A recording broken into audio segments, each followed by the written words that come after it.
So now we will start with Hadoop introduction.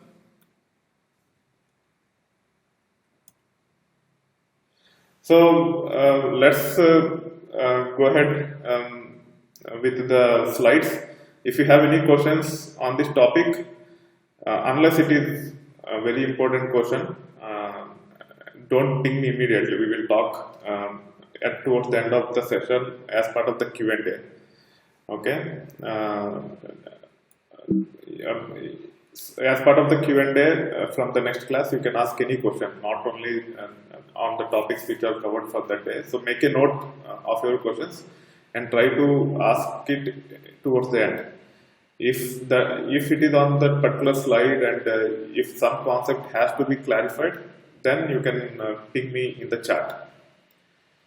Okay, so we will get into the brief history about big data, and then we will talk about Google, how Google's white papers have evolved into Hadoop, etc. So, as I have explained earlier, when Google started building the search engine, they started with MySQL database, and soon they realized that MySQL is not scalable solution to store the results for search after crossing all the web pages over the internet. So Google came up with a different solution. They developed their own distributed file system. There's distributed processing and also something called Bigtable. So once Google is successful, they have published white papers, and those white papers on distributed file system, which is GFS, and distributed processing, which is MapReduce, is evolved into Hadoop, and Bigtable is evolved into HBase. So we'll again revisit those things later. So first, when it comes to big data, the main characteristics are volume, variety, and velocity. So some people talk about velocity and all those things, but those are added later. These are the main characteristics: volume, variety, and velocity. So volume is the amount of data that needs to be processed. Variety, so when you crawl web pages, you will get multilingual web pages. You will get web pages with different languages. There will be images, videos, and all those things. So all these have to be searched effectively to provide. All these things have to be processed effectively to provide the search results. So variety is structured data, semi-structured data, unstructured data, images, multiple languages, etc. And velocity is at the speed at which data needs to be processed. So for example, if Google crawl all the web pages over the internet, and if it takes 1 week to build the index for the search queries, then most of the search results will be irrelevant for that day. So it is highly important. It is very important that the data is processed as quickly as possible, and so that when the users try to search using Google, the results will be relevant for that moment. So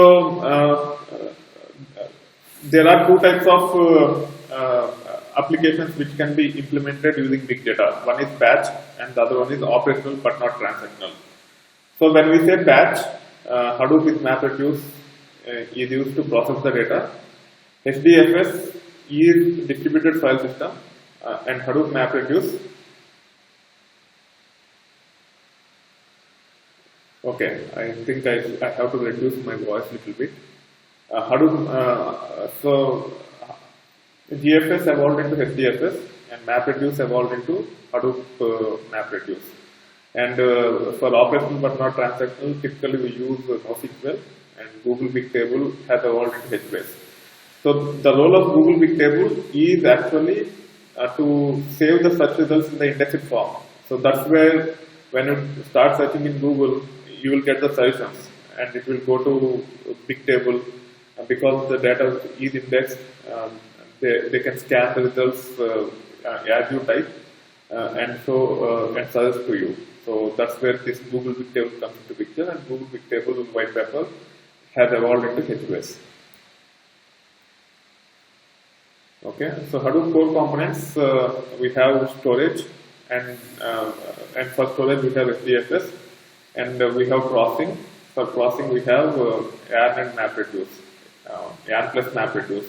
Earlier, you might have heard a term called MRV1 or Classic. It is being decommissioned. The new framework to process the data in Hadoop is yarn plus MapReduce, and you will be learning yarn plus MapReduce than Classic as part of the course. And for developers, it doesn't matter which framework they are using. It is more relevant for the administrators and for the architects. So before getting into the Hadoop, let's revisit the conventional database architecture. I am taking Oracle as example, and we will see what is the architecture of Oracle before getting into the Hadoop details. So when it comes to Oracle, we have storage in a storage rack. So if you go to the data center, either you will have a storage rack separately, or there will be a big rack in which there will be slots for storage, and there will be slots for network switch, and there will be slots for physical servers. So physical servers are CPUs. So CPUs are the ones which will come with memory. So storage, let's assume that you have EMC storage with its own rack. So this is how it will look like. There will be n number of slots in which you can add as many hard disks as possible. And also the storage server is not just a case where you can add the hard disk. It also comes with lightweight operating system which will play with the storage APIs. And on top of that, for fault tolerance, means if one of the hard disks fails, to recover it transparently, we tend to use RAID. So using RAID, you can mirror or stripe the data, and even if some of the hard disk fails, because the copy of the data is available on other hard disks, there won't be any issue for the applications. So that's what the storage represents. It's a server with a bunch of hard disks.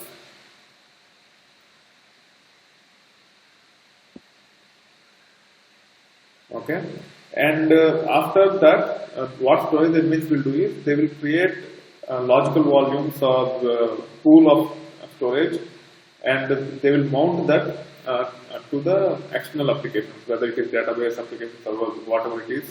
If they require network storage, the DBS will ask the storage admins that I want 500 terabytes of storage, or 50 terabytes of storage, or 5 terabytes of storage. So whatever is the amount the DBS asks, the storage admins will carve out a pool like this, and they will mount it to the database servers. And then you will have a network switch and database servers. So database servers are the ones which will have CPU and memory. They will have little bit of local file system for the software to run the databases. Apart from that, all the actual data when you create the table and insert the data into the table will be stored in this layer. Okay, so database servers are the ones with CPUs and memory, and all these things are connected to network switch. So when you submit a query to the database, the query will be compiled into Oracle proprietary code, and that code will be submitted to read the data from the storage. So this is very important to understand. This is applicable to most of the conventional databases where storage is network mounted.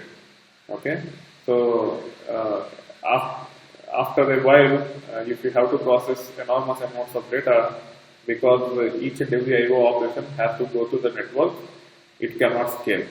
So that's the drawback of this architecture when you try to process enormous amounts of data at scale. Okay, now when it comes to Hadoop architecture, so if you see here, storage is network mounted and processing happens here in the database server layer. Whereas here, you have storage and processing co-located. So you can have a number of servers in any big data system, not only just Hadoop, but I will limit my explanations with Hadoop. Even in Hadoop, as in any big data system, you will have storage and processing together. So if you have 100 nodes in the cluster, each node typically will have storage and processing together. And then to coordinate with these things, you will have some masters. So on the left side, you can see the masters. So this one is for storage, these two, and this one is for processing. So the masters for storage and processing will typically hosted on different physical servers. This is how typical Hadoop architecture will look like. And for storage, we use HDFS, and for processing, we use MapReduce. Okay. And if you want to replace with appropriate terms about what are the things which will actually take care of storage is on slaves. So these can be termed as slaves, and typically on a larger cluster you will have hundreds of them. So you will have data node on each of the physical server. So these are software process. Data node and MapReduce represents the software daemon process, and this big rectangle represents a physical server. So on a given physical server, you will have multiple software process which will be running all the time. On slaves, the software process is called as data node for storage, and for MapReduce again I have to replace with the proper terms. I will come back to it later. The master software process are name node and secondary name node. And again, these represent, these will be part of a physical server. So everything what we talk in Hadoop are just a software. So we'll get a physical servers or physical machines, and we will have the softwares hosted on them or deployed on them. So for processing, we have two frameworks, MR1 or Classic and MRV2 or ER. We will look into details probably as part of the next class. For today, we will primarily emphasize on HDFS. So this is how a typical Hadoop cluster looks like. And all these are slaves. Okay, all these have to be with similar configuration, if not same. Ideally, they should have same configuration, but sometimes at the time of the upgrades, the configuration of some of the servers might be different from the others. So at least you need to have the similar configuration on all the physical servers. When I say similar configuration, I am talking about CPU, memory, storage, operating system, etc. So whatever is required to deploy Hadoop, all the prerequisites have to be same. Okay, starting from the hardware configuration to operating system. Once you have the hardware configured and operating system installed on it, you can install any software on it. And in our case, we will be installing the software related to Hadoop on the cluster. And then there will be a bunch of masters. Masters require different type of configuration than slaves, so that's why I kept them outside. And all of them, so for storage process, we will have HDFS related components on all the slaves and also the masters. And for processing, we will have AR related components on all the slaves and one master or two masters. And then there will be a network switch which will be connected across all the hosts. And this network switch will be used to connect these hosts as well. So each and everything will be connected to a network switch. So network switch have many ports, and from each of these servers we have to connect to this network switch so that they can communicate with each other. So this is how a typical Hadoop cluster looks like. Okay. Now again I will be replacing HDFS with appropriate terms in this slide. So all the slaves have data node and masters have name node and secondary name node. Okay, so for YARN, all the slaves will have node manager and master will have resource manager. We will revisit the YARN portion as part of the next class as well. Okay, and then we have HDFS and MapReduce, and there can be some non-MapReduce tools also. I will review the existing cluster, and you will understand what is this non-MapReduce and how it is different from the MapReduce based tools. So we have HDFS at the bottom, which is the file system. So actual files will be stored in HDFS. And MapReduce or non-MapReduce frameworks can be used to process the data. So these are the tools which are developed using MapReduce. So MapReduce is nothing but Java-based API. So it's nothing but Java code.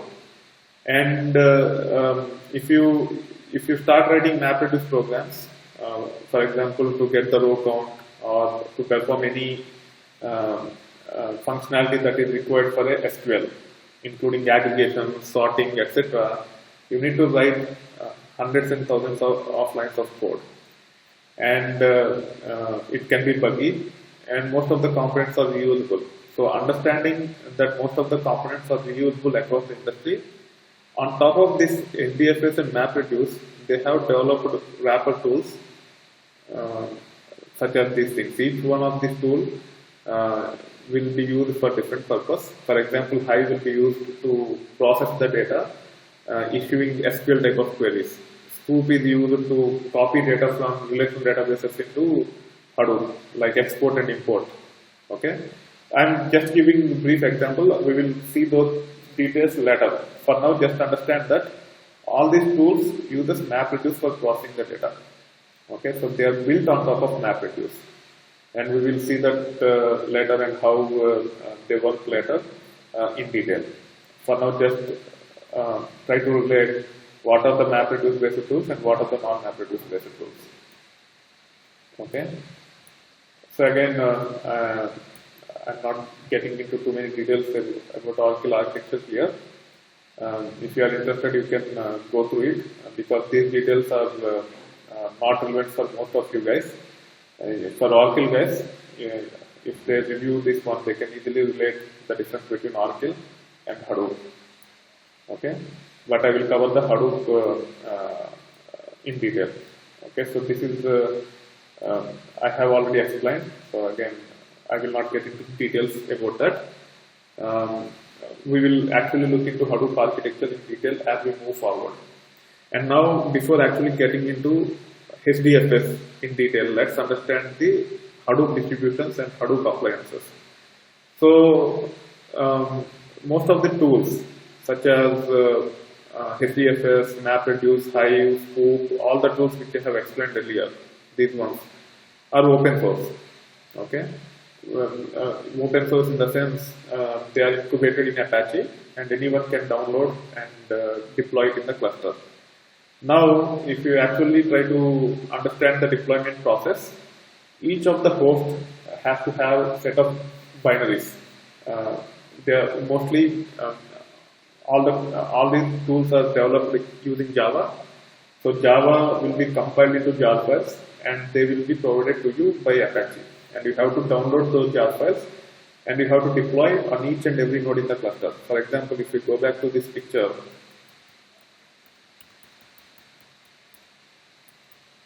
here, so we have almost 30 servers here. Let's assume that each one is one physical server, and if you have to deploy all the components in this cluster, first we have to download the jar files, which are related to Data Node, which are related to Node Manager, etc. We have to install on each of these nodes. Once the installation is done, we have to configure. We have to tell what is our name node, what is our secondary name node, etc. There are set of configuration files, typically XML files, which will have that information.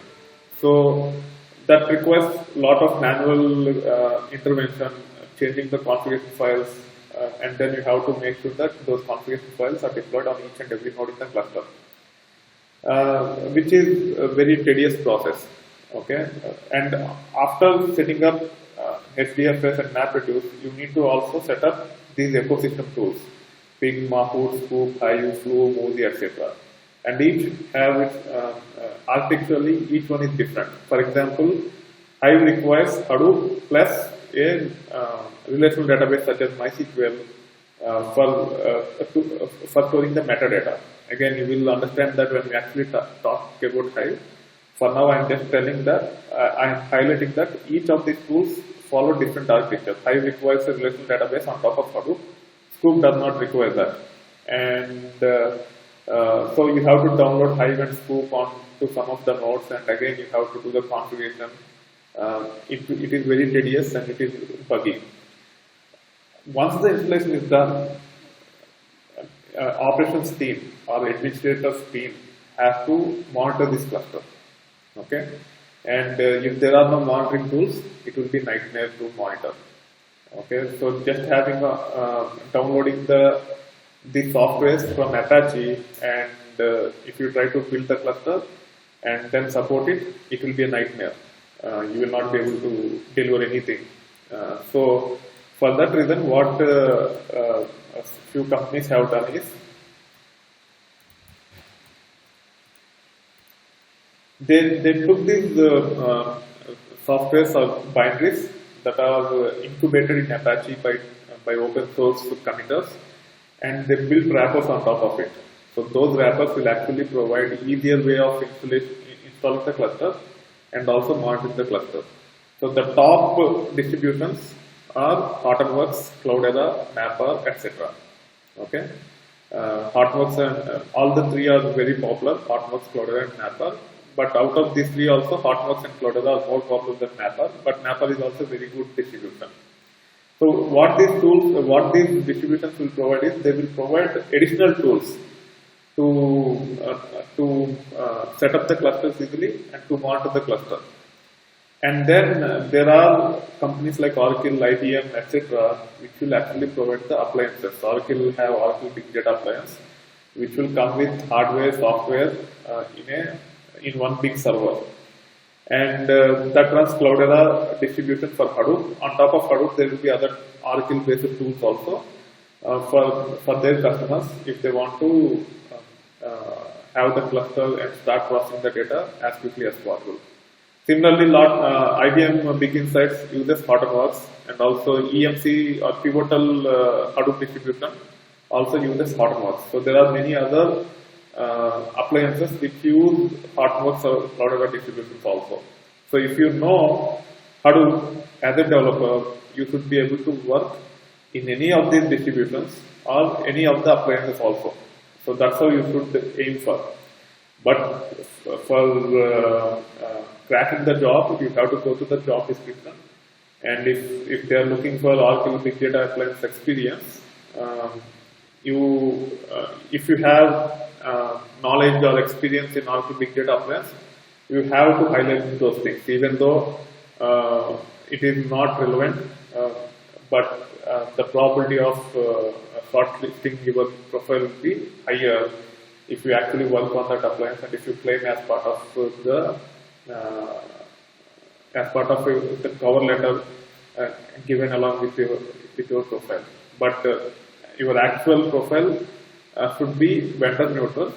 But if the job description highlights a particular distribution or particular appliance, and if you have worked on them, then your cover letter should highlight those things.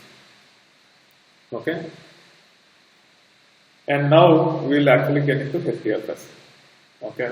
So far we have covered a brief overview about Hadoop and spoken about HDFS and briefly, very briefly about YARN. We'll get into the details of YARN later. First, we'll talk about HDFS. So, first, what is HDFS? The abbreviation for HDFS is Hadoop Distributed File System. Okay, Hadoop is just a technology name. So you have to understand the distributed file system aspect of it. And file system, probably you might be aware what is a file system is. File system is nothing but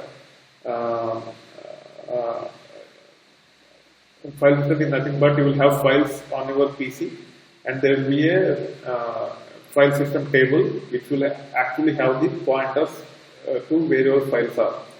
So each and every PC or Mac, whatever system you are using, whatever files you have, there will be a file system table, and using that only your operating system can understand where your files are on the hard disk.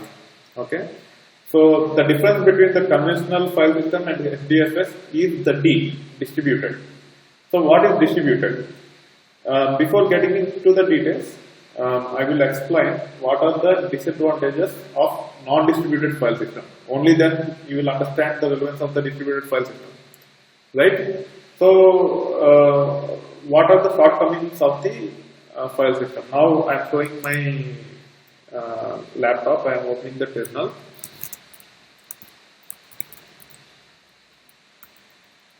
And DF is the Linux based command which will work on Mac. And if I give df -h, it will give the size of my hard disk. So I have one hard disk, this one, and the size is 465 gigabytes.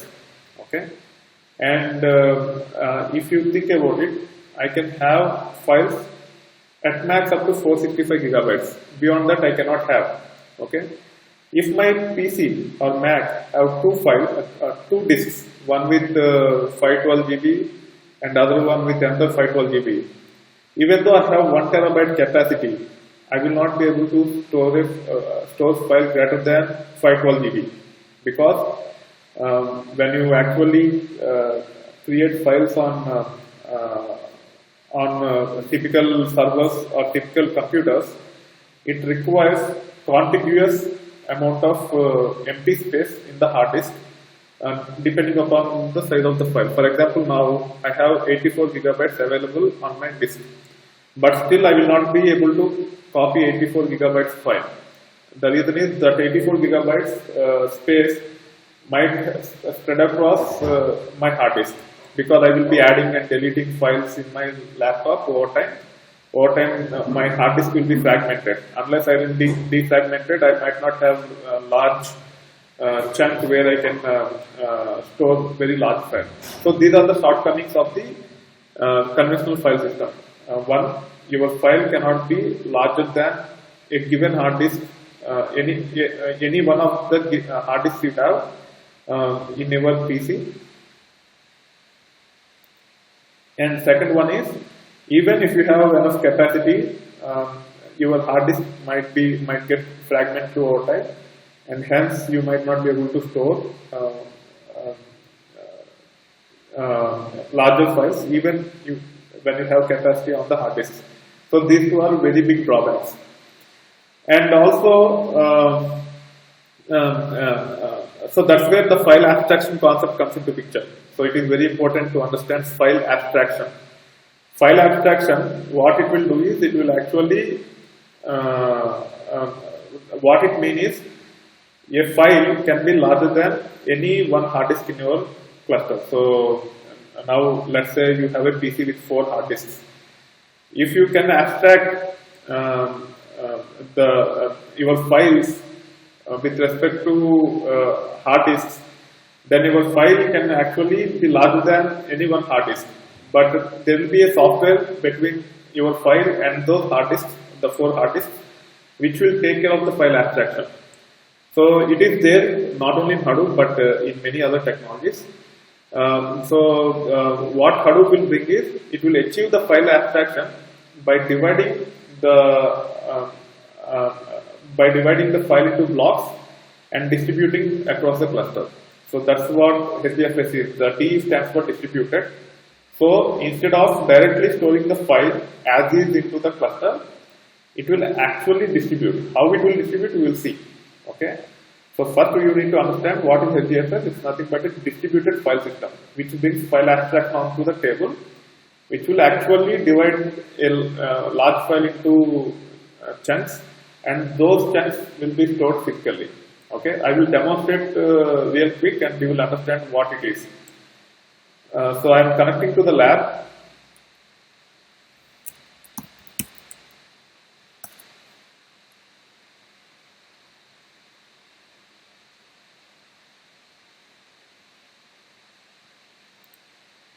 So once you get access to CloudX Lab, you will see, once you log in, you will see a My Lab section on the website. Click on the My Lab and go to the lab credentials. You will get your credential, you will get your user ID and the password here. So these icons are to copy and paste the usernames and passwords. If you want to read the password, you can actually click on show password and you can read the password and you can type it as well. Okay, so here I am connecting to the lab through my terminal. So here I am using my Mac. Mac comes with something called terminal. Okay, and using terminal you can run, using Mac terminal you can run most of the Linux commands such as SSH, etc. Typically with Windows, people use PuTTY, but I recommend you guys to use Bash. I think Microsoft Windows 10 comes with Bash. If it works, configure SSH on that. If the Bash does not work as part of the DOS prompt, then you have to set up Cygwin. So again, there are videos on my channel. You can go to my channel and click on this icon and search for Cygwin. There are few videos on Cygwin, but I will recommend all the Windows professionals to go through this playlist and take care of at least up to set up Cygwin and also set up Cygwin packages such as SSH and Telnet. It will help you in many ways over time. Instead of using PuTTY, try to use Cygwin. You will have Linux terminal simulator in the form of Cygwin, and by practicing everything on Cygwin, you will get better with Linux or Unix commands over time. So make sure you set up Cygwin if you are using Windows laptop rather than using PuTTY. But if you don't want to, if you want to use PuTTY, you can do that also. There is no harm in that. And also, on top of this one, this products lab guys provide a web console, and this web console is a simulated terminal. So whatever I am seeing, we are seeing here, you can get it done. Even this one, but this works only for the lab. It will not work for your PC. It is primarily for the lab. So either you can click on the web console and go here, and then you can actually start practicing. Now, first we have to copy the login ID. So I am using the web console itself, and then we have to copy the password and paste it here and hit enter. Okay, so now we are in the lab. We have the access to the lab. Okay, so now let us try to understand. So, as most of you are freshers, all from mainframe background, who might not have worked with Linux on frequent basis, you might get a little bit confused in the beginning when we actually start working on HDFS. The main reason for the confusion is the files in the local file system and the files on the cluster. Okay, so anything which is here, which you can get access using ls command. So if you are not familiar with Linux or Unix, ls is to list the files on terminal, and ls-ltr will actually list the files with, by giving the details and sorting the files based on the modified time of the files. If you see ls-ltr output, we got the file names, file properties such as permissions, owner, group. Okay, and also if you see, the data is sorted in ascending order of time. Okay, so that is because of T and R. -L is to list the files. T and R is to sort the data in ascending order by time. So that is the output of the ls-ltr. So all these commands which you directly use, so there are many commands such as who am I, and many others. If you are familiar with Linux commands, you can understand this. So there are n number of commands in Linux or Unix. When you actually run those commands here, it will interact with your OS kernel and get the output from the OS. Okay. But once we want to interact with Hadoop or Hadoop file system, HDFS, you have to use a main command called Hadoop or HDFS. Okay, Hadoop or HDFS. Hadoop is the main command. If you just type Hadoop and hit enter, you will get list of sub commands under a Hadoop. And if you see, one of the commands is FS, and FS stands for file system. So if you want to get the details about the files in Hadoop, you have to use Hadoop FS. Okay, and also you can use HDFS DFS. Both are same. HDFS DFS or Hadoop FS, both are aliases to each other, and you can see that there are a bunch of commands here.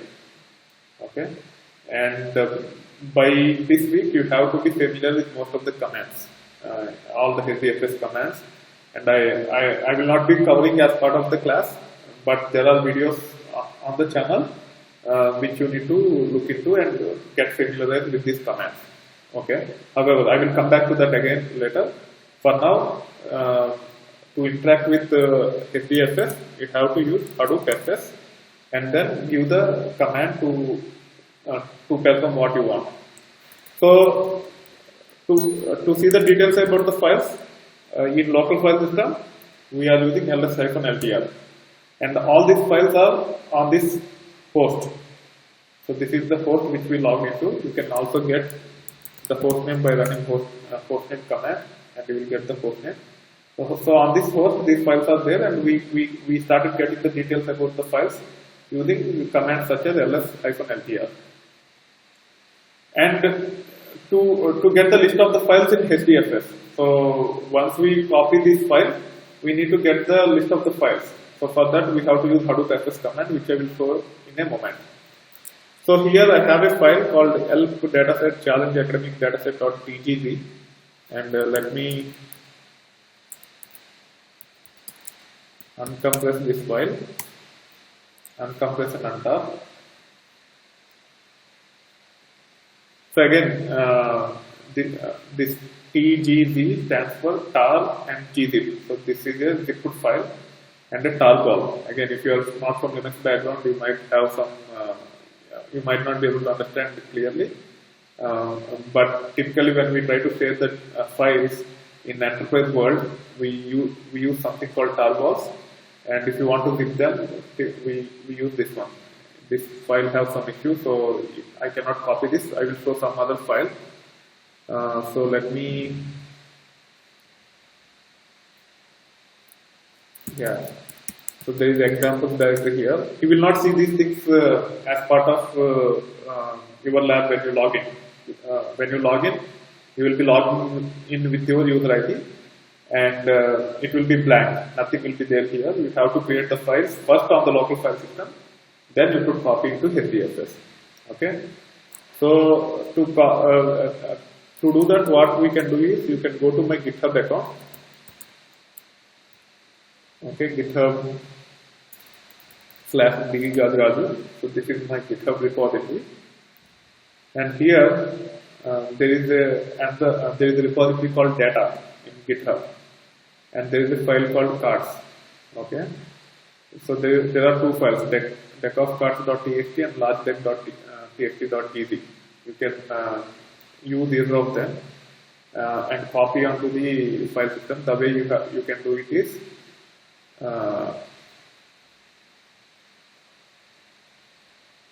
first go to data. This is the repository, and you can click on clone or download. Okay, and then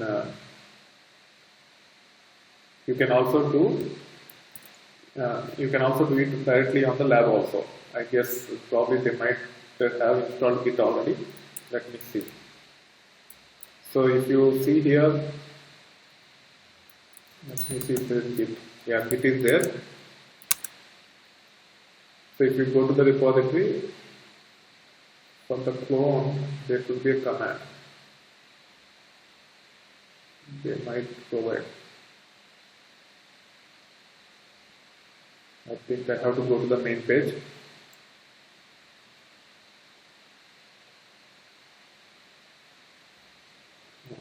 Anyway, I will explain. It's very easy. So you just have to say git clone and paste this URL, and then it will download all the files which are in my GitHub account onto the home directory of your lab. Okay, now the files are downloaded. You can see directory here. So all these files are on local file system. For the node which we logged in as part of the lab access. And here you can see directory called cards and ls-ltr. So there is this file largedeck.txt.gz. First you have to run gunzip. Gunzip is to unzip So in this case, I am sharing this file only as a zip file, not as a tarball. So running the zip and the file name, it will unzip. So all this is happening on the local file system of the node which we logged in as part of the lab access. Now if you do ls-ltr, you can see there is a file with 700 MB. So if on the local file system, this 700 MB file will be stored contiguously as part of the hard disk. It will be stored at one location, and for the file pointer, which means the file byte address, we will have the details in the file system table, and OS can understand where this file is by accessing that file system table for these local files. Now I will try to copy this file to HDFS. Okay, so to interact with HDFS, we have to use either Hadoop FS or HDFS DFS. Both are aliases, both are same commands. Okay, you can use either of them, HDFS DFS. And if you want to create a directory, you can pass subcommands. So I have shown earlier also, right? So when we type Hadoop FS or HDFS DFS and hit enter, it has listed all the commands. So to create the directories, you can use -mkdir command. And here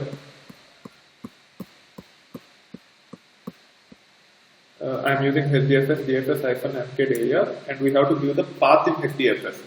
Okay, so like we have directories and paths in local file system, we have directories and paths in HDFS also. Okay, so for every user who have the lab access, they will have a directory /user/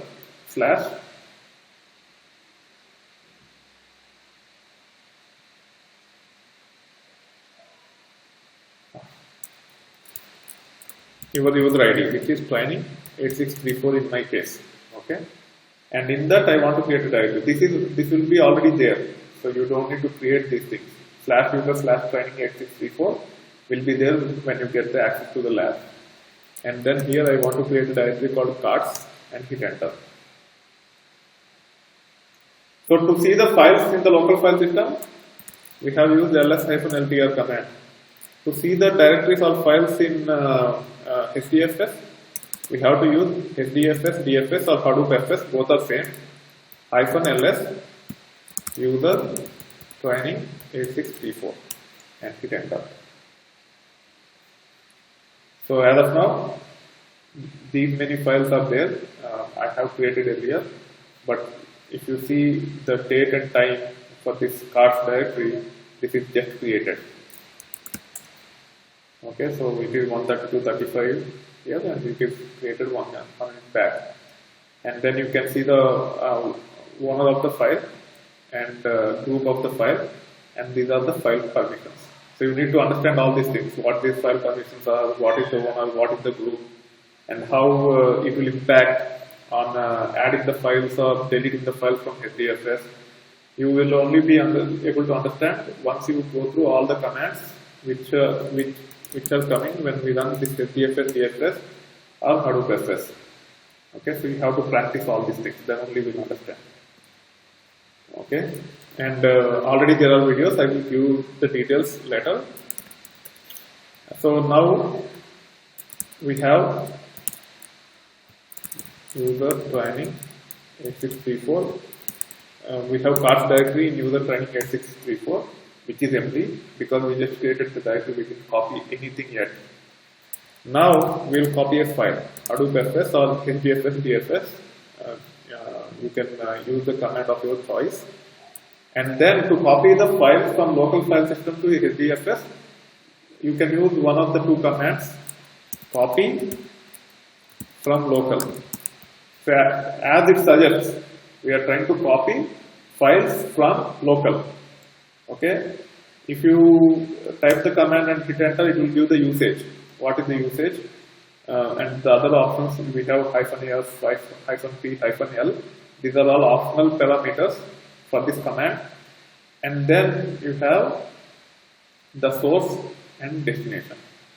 Okay, and if you see the source, before source there is local. So the first parameter to copy the file is the local path, the path in the local file system from which files needs to be copied, and then the second parameter is TXT. It's a HDFS location. So first you need to understand the difference between the location of the local file system on this host and the location in HDFS. So our files on the local file system is under, so this is the current present working directory. So let's say we have directory data here, and then cards directory here, and there are these files. So this is the fully qualified path of the local file system, and also we can use the relative path by saying data cards.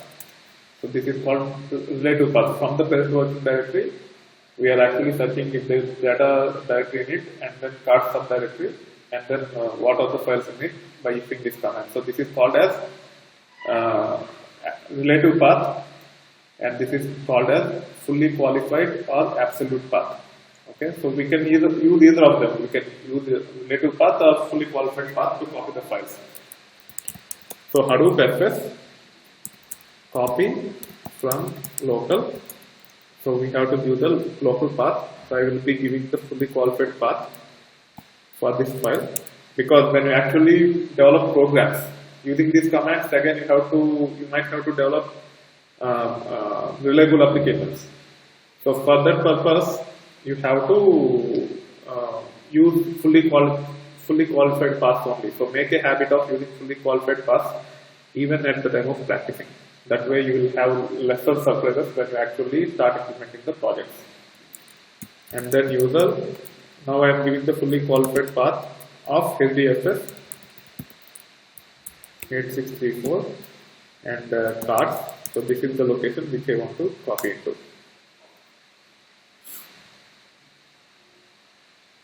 So it will take a while, and you will understand by the time we complete all these questions, you will understand why it is taking a while and what is happening when we run this command. Okay, now the file is copied into HDFS. Again, recollect the file abstraction. File abstraction means the file can be of any size up to the capacity of the cluster. Okay, it need not be linked to a given hard disk or any of the hard disk in the cluster. It can be of any size in the cluster. Okay, that is called file abstraction. So to achieve the file abstraction, the files has to be distributed. That's where the distributed portion of HDFS comes into picture. Now let us see where this file is. For that, what you can do is, there is a command called HDFS fsck. Okay, and here you have to give the path of your file in HDFS user training 8634 cards, and you can say files, blocks and location, and hit enter. Okay, so when you give this, if you try to interpret the output generated, first thing it has given is what is the directory and what is the file name on which we are getting the details. This is the file size, approximately 700 MB. Probably I might have to change some settings. I will try to address that by next class, or actually I can connect from here. That will be better. Instead of using web console, I am directly connecting to the lab. And now let me run the same command here.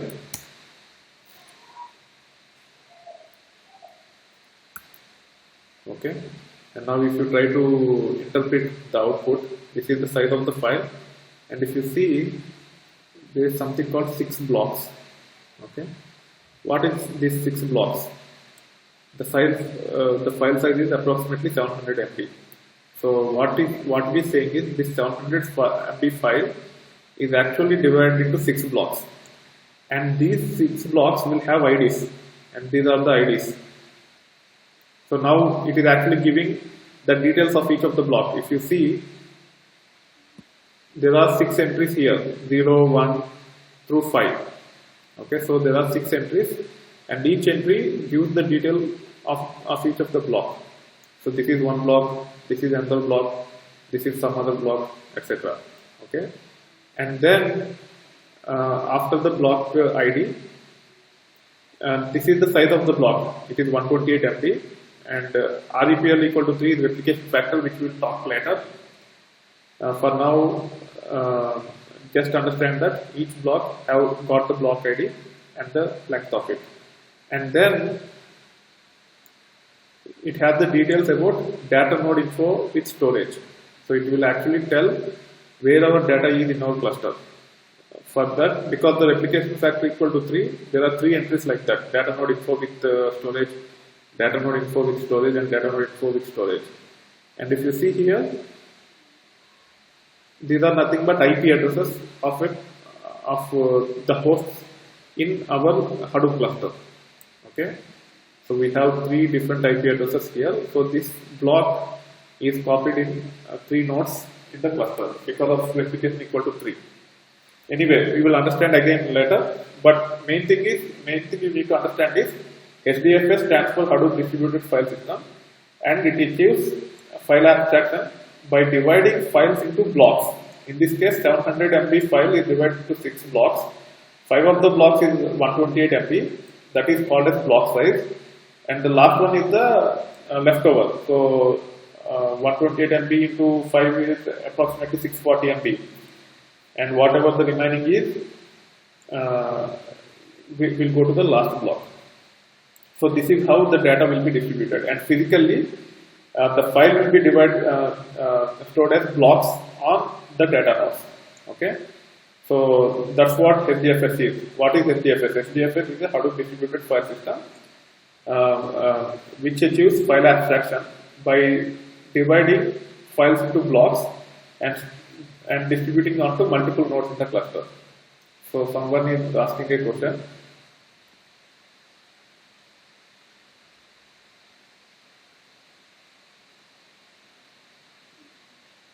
Can you explain once if you use Hadoop to create a directory? That I didn't get your question completely. Between local and HDFS, there is a lot of difference. In local, when you do ls-ltr data cards, if you look at largedeck.txt, it will be stored. So let's say you have a hard disk. In the hard disk, you need to have the 700 MB free space to save this file, and then there will be a file system table which will have pointer to this file. When it comes to HDFS, the file will be divided into blocks. So in this case, this file largedeck.txt is divided into 6 blocks, and also there is a concept of replication factor, because of which these blocks will not only distributed but also cloned into multiple data nodes in the cluster. That is for the fault tolerance purpose.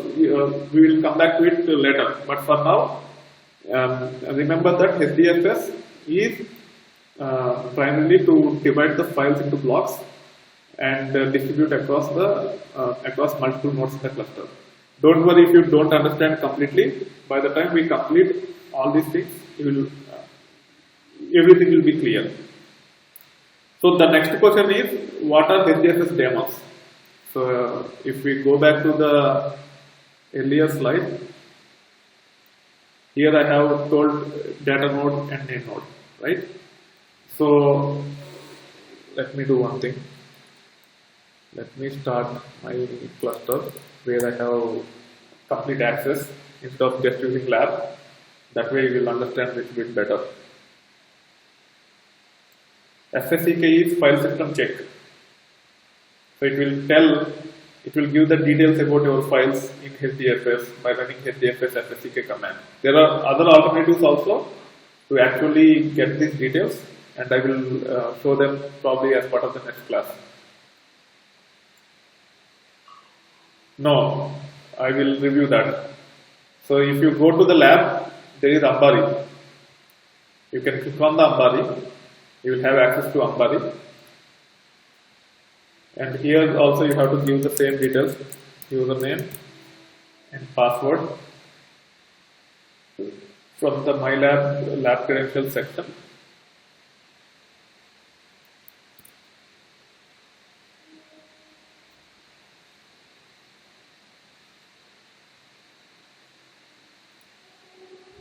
Yeah, when it comes to path, it has to be valid path in HDFS and local file system. So the path is similar. Even HDFS, they follow Linux-based format of the file system. That's why it starts with slash. So again, if you go to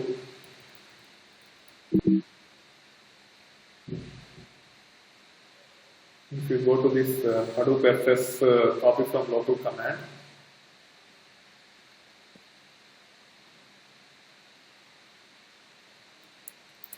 So these things will be gone once you do the hands-on. That's why I am saying hands-on is very important. So this is the command which we have run. Okay. So this is valid path in the local file system, and this is valid path in HDFS. So as long as the paths are valid in both local file system and HDFS, it will work. Okay, the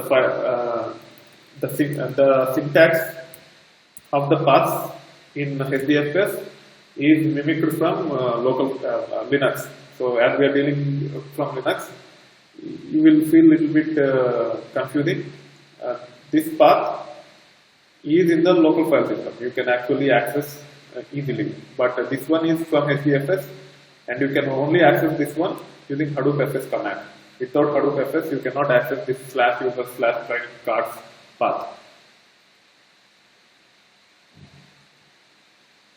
Okay, if you go to the syntax, Hadoop FS, copy from local, and hit enter. The first parameter is local source, and second parameter is just DST, which is nothing but Hadoop destination. So you have to give Hadoop destination only. Okay, so there are certain parameter files which will be configured here, which will understand where the Hadoop cluster is, and it will append internally that thing. So there is a location called etc Hadoop conf.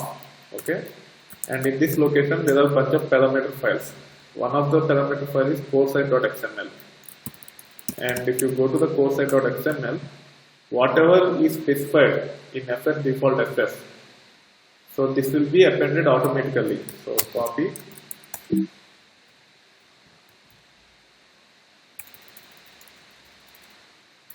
Hadoop FS -ls, this one with /user training 8634 cards, and hit enter.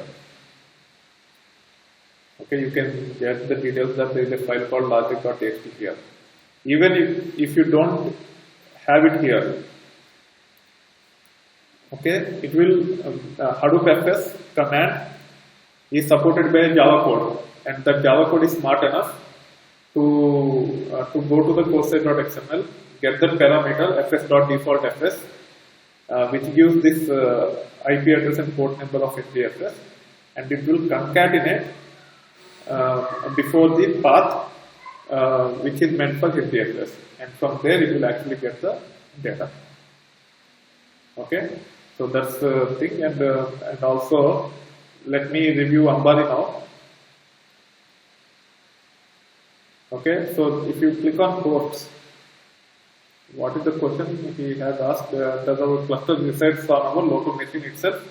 In this case, so Ram Kaushik, he have asked that question. He has the question whether the local machine itself have the cluster. So it is not the case. If you see here, there are 6 hosts. Okay, each one have its own IP address. These are all AWS EC2 instances on which the cluster is set up. So this is what actually supporting our HDFS. Okay, and in this, if you go to the dashboard and click on HDFS, so here you can see there is a name node, there is a secondary name node, and there are 6 data nodes. So if you click on this data node section, you will get IP addresses of all the data nodes. In this case, it's a lab, so we have data nodes and name nodes running on the same host, but that is not typical. We will have data nodes running on different hosts than the name nodes. So these 6 are the data nodes, and if you go to the HDFS FSCK output, for each of the block ID, we have 3 IP addresses because of the replication factor, and these IP addresses are for these hosts.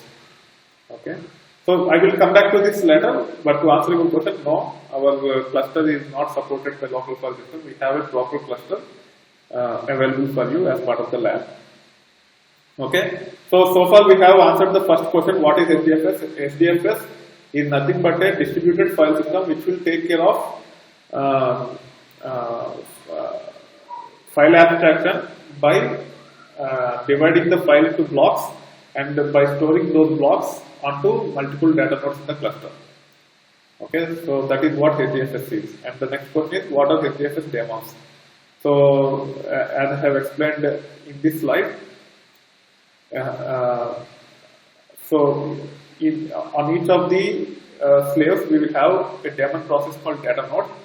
On the masters we have name node and secondary name node. So what are these data nodes and name nodes and secondary name nodes? So if you look into the output of HDFS FSCK, it has block ID and the IP addresses where the block IDs, where those blocks are. So this is the block ID and this is the IP address. So this block, there will be a physical file with this block ID on these hosts. Okay. So to actually make some sense out of these blocks, files, etc., there needs to be software that has to be up and running all the time. Okay. So and also someone has to take care of copying these files onto the cluster. That's where the data node, name node, and secondary name node, etc. comes into picture. Okay, so data nodes are the ones which will actually store the data. So it's nothing but a software process which will make sure the block it has received is copied in HDFS. Okay, let me go here. So on each of the slaves we will have data nodes. These data nodes will communicate with the name node with something called heartbeat. Using heartbeat, it will say, and the heartbeat will go to the name node every second. So every second data node will tell that I am alive, I am alive, I am alive. That you can use me if you get any request to store the data. So data nodes will actually send heartbeat, something called heartbeat to the name node. And when you actually run this command, Hadoop FS copy from local, here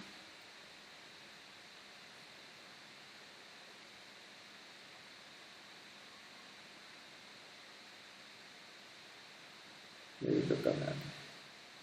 Yeah, let me type it. Hadoop FS copies from local.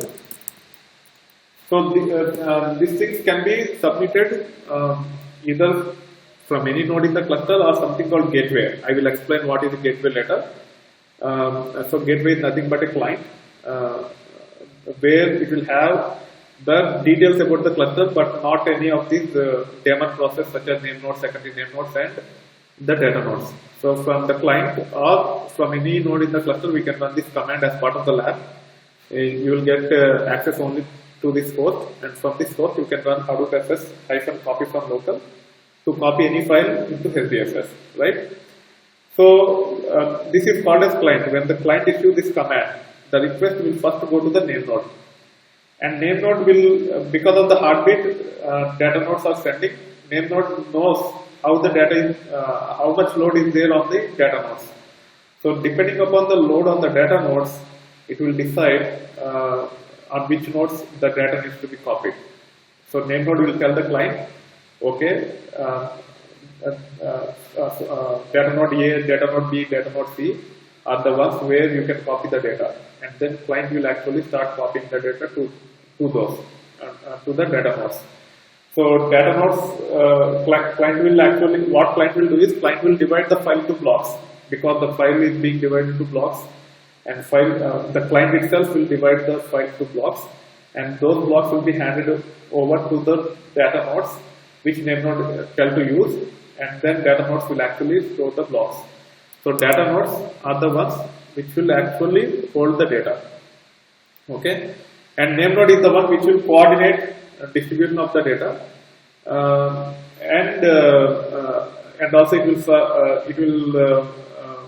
it will also monitor the cluster, how much data is stored on each of the nodes in the cluster, each of the data nodes in the cluster. And also when users want to write the data, so read the data, even then name node will have something called metadata, which I will cover as part of the next video. I will explain the complete flow, how this works internally, and then I will explain in detail. But for now, to answer our question, what is the question? What are HDFS daemons? You have two types of daemons, masters and slaves. For masters, you have name node and secondary name node, and for slaves, you will have data nodes. Again, I will explain later what is this. To understand the role of each of those things, first you need to understand the other questions, block size, and how data is distributed, what is fault tolerance, and what is the role of replication factor. And then we'll come back to HDFS daemons again, and we will try to understand how all these things work together. Okay, so that being said, that is it for today. Make sure you access the lab and shoot me the questions immediately. If you could not access the lab, I will try to get the lab working by next class.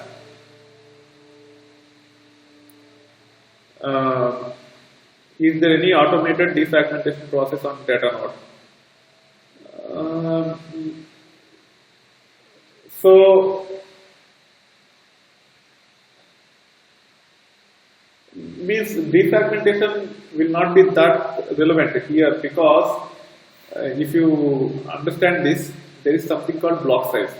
Okay, so using the block size, the data will be stored on the hard disk. So the block size is 128 MB. Yeah, by default it's 128 MB. You can change it. So we will discuss further about block size and all those things. For now, just understand that each of the block.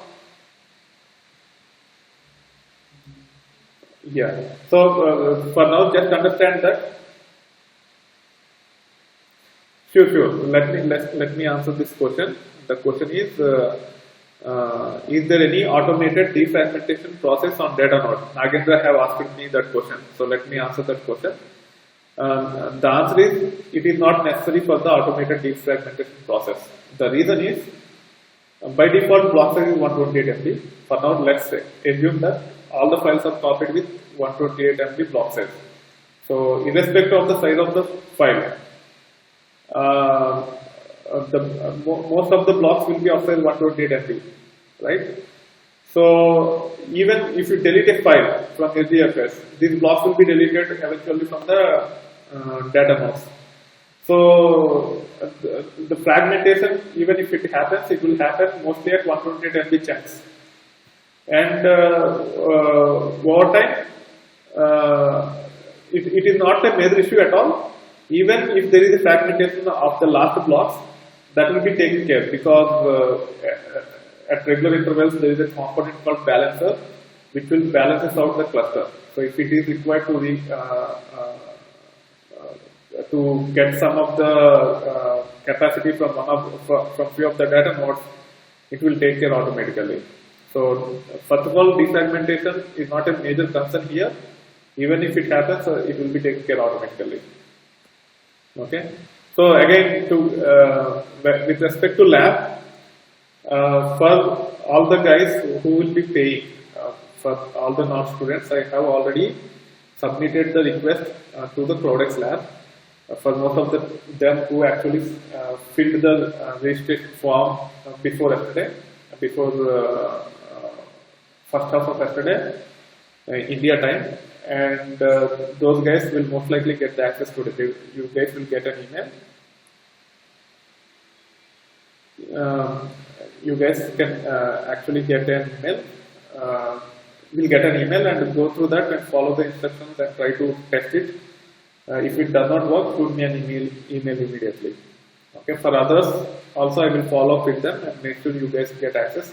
By next class, you should have the access. Okay, I will. So whoever does not fill the enrollment form, please send email to this one, training@itversity.com. So I will send that enrollment form. And next question is, do you have video series on YouTube how to set up Hadoop locally? Yeah, I have videos for both a single node cluster and also setting up of a virtual machine, and also I have videos to set up to set up Hotworks or Cloudera distributions also. Okay, I will follow up with you, Pramod, on that. Next question is, for students, is there any charge for lab? Yes, it's $50 charge, but they have told me that they will give some accounts, but there are too many students here, so I don't know how many accounts they will give. And if they give only handful of them, first priority will be for the students who are still pursuing MS. For OPT guys, if there are any leftover, I will give them to OPT guys. Otherwise, if you have 16 GB laptop, or if your employer provides a 16 GB desktop, you can set up Cloudera virtual machine and you can practice on that, and I will be supporting you to set up the environment. So that's how it works with students.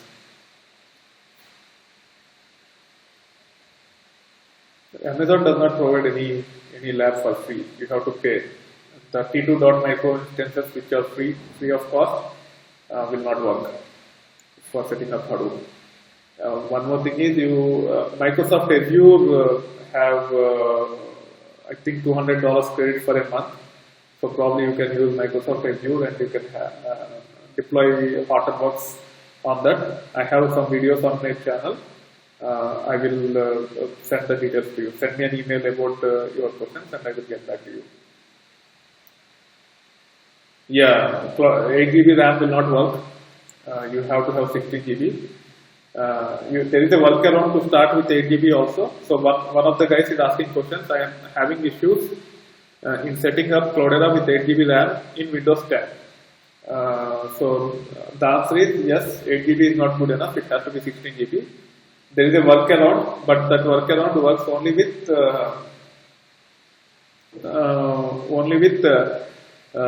Mac. With Windows, the environment will be completely unstable and it will not work. Yes, Ashish, you can have 3 to 4 nodes on 32 GB. There are videos on the channel already. Send all the details. I will refer you to proper playlists which you can follow and set up the cluster. So I will recommend you to set up a 4-node cluster and also set up Cloudera Quick Start VM. So I will send all the details to you once you send me an email at training@itversity.com.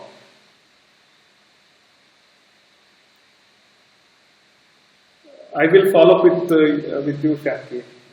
So Ubuntu is not the one you should typically use, because most of the Hadoop clusters does not run on Ubuntu. Better to either use Docker or have Cloudera distribution. We will talk, Shanky, on that. So one of the questions Shanky have asked is, can we have Hadoop setup videos for Ubuntu 16.04? I recommend to go with CentOS than Ubuntu. I will talk to him. Yeah, so you will get the recording within a couple of hours as an email from WebEx itself, and then it will take for me to download and upload into YouTube. To get it in YouTube, it will take time, but you can actually get the video as WebEx link also, and you can watch it until I upload it into YouTube. One of the students have asked, could you please send me the recording? The answer is, you will get an email from WebEx. You can watch it directly, and by today end of the day, I will actually have it in YouTube. Yeah, bank details. My partner Raj will actually follow up with all of you guys about the payment. So he will work with you to regarding the payments. Next question is, how does the lab session work? Will you be directing us on which lab videos to watch on YouTube? Yes, I will direct.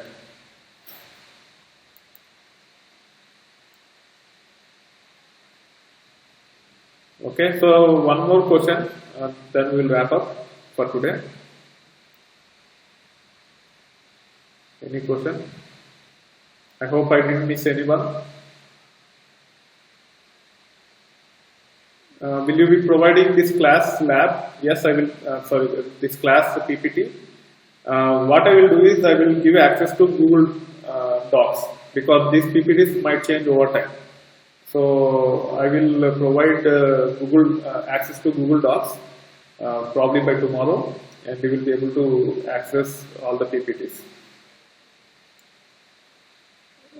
With respect to HDFS commands, I will actually. So there is one question: what are all the HDFS commands you recommend? You need to know everything. There are only 20-25 commands. It's not that tough. Once you learn, it will be pretty easy. Knowledge on Unix and RDBMS concept is not mandatory, as well as Oracle architecture, right? No need, Pragya. It's not required. You need to have knowledge on Unix. You need to be good at it. And RDBMS concept is not that important. Oracle architecture is also not that important. As long as you have good programming skills and good Linux background, that is fine. Yes, Gopi, you can call me, but probably call me in the morning, which is evening to me. Okay, because I have to go out after the session. Yeah, I will cover gateway again. In the form of questions, I will cover everything. Don't worry about it. Okay? Okay then, I will wrap up for today. I hope you enjoy the session. Make sure you join both the groups, IT-Varsity-Big Data and IT-Varsity-Certifications. Most of the questions that are part of these sessions will be considered as big data questions. So ask those questions in big data group. Only if you are preparing for certification and if you are keen on questions related to certifications, then ask those things in IT-Varsity-Certifications. Okay? Sure, I will call you, Raj. Okay then, have a nice good evening. Have a nice evening. Bye.